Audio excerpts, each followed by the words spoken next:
In this video, we'll discuss a controversial topic that continues to divide historians' opinions. Did Stalin really have plans to invade Germany before Operation Barbarossa in 1941? First, it's important to understand the European landscape in the years leading up to the German invasion of the Soviet Union.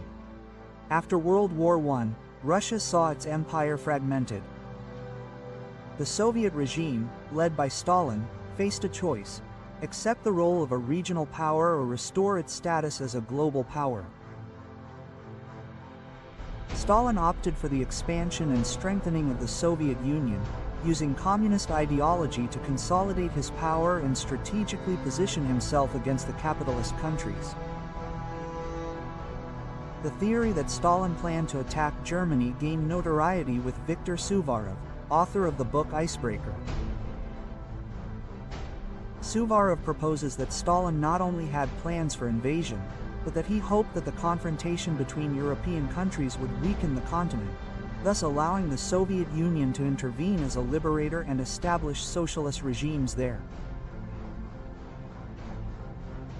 For him, Stalin sent Hitler as an instrument, an icebreaker to destabilize Europe before a possible Soviet intervention. This view, however, is rejected by many Western historians, who point to a number of inconsistencies and a lack of direct evidence in Suvorov's arguments. In contrast, Russian historian Mikhail Mukov relies on Soviet archives and recently declassified documents. While he supports the idea that Stalin and his high military command considered the possibility of a preemptive strike, he disagrees that the German attack was a preemptive response.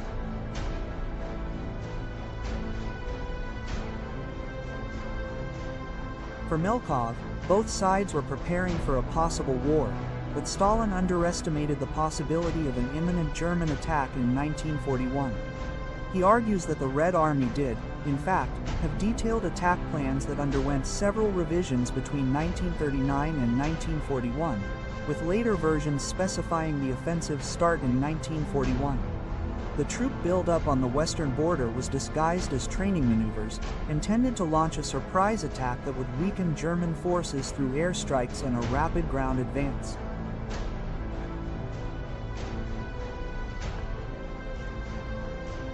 However, several Western historians, such as David Glant and Gabriel Gorodetsk, argue that the Red Army was in a predominantly defensive posture. They point out that the Soviet Union was not yet militarily prepared for a conflict with Germany in 1941, and that the apparent mobilization of troops near the border was merely a reactive response to German movements. Stalin, aware of his limitations in 1941, was aware of his inability to attack an adversary as powerful as Germany.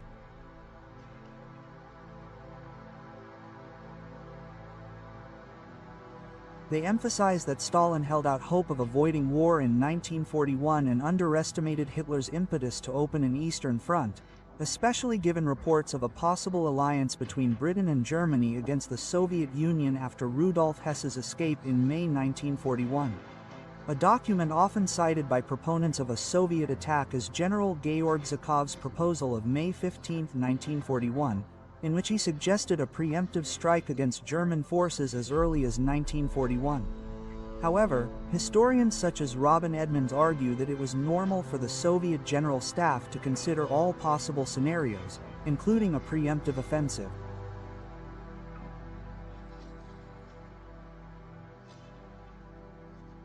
There is no evidence that Stalin approved this plan, which could well have been a contingency strategy in the event of an imminent German attack. But even if Stalin considered invading Germany, what were his motives? Some scholars believe that Stalin viewed Germany as the greatest obstacle to the expansion of communism in Europe. Rising tensions between the Soviet Union and Germany, combined with uncertainty over a possible Anglo-German alliance, could have encouraged Stalin to consider a preemptive strike to secure his hegemony in Eastern Europe and protect the Soviet Union from a threat he considered inevitable. The question of whether Stalin actually planned to invade Germany before Operation Barbarossa remains open to interpretation. The debate is enriched by various sources, but lacks conclusive documents. The historical context, strategic movements, and post-war testimony point to the complexity of this issue. And while Stalin may have considered an offensive, the reality of the German invasion reveals that, if there were plans, they were not implemented in time.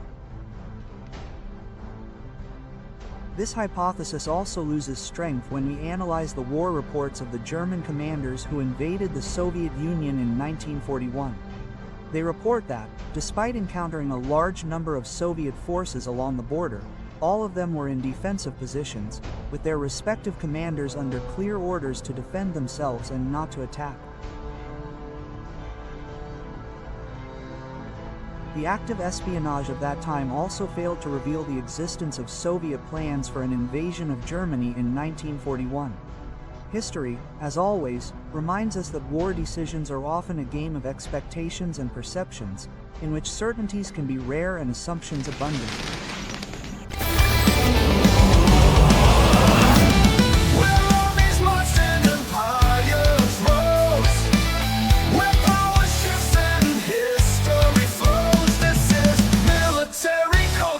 Cheese!